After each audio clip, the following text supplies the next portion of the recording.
আমরা তাকে চশমা করবো না।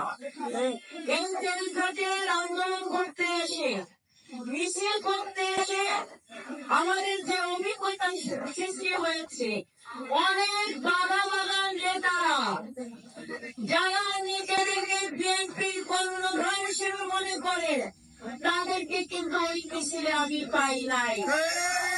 তখন আমি তাদেরকে পাই নাই।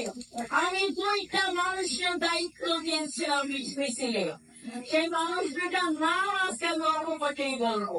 দ্বিতীয় দায়িত্ব দিই, এই যে আমার পাশে গার্মেন্টস মালিক সমিতির সভাপতি, উনার বড় ছেলে সেমনকে আমি দায়িত্ব দিই।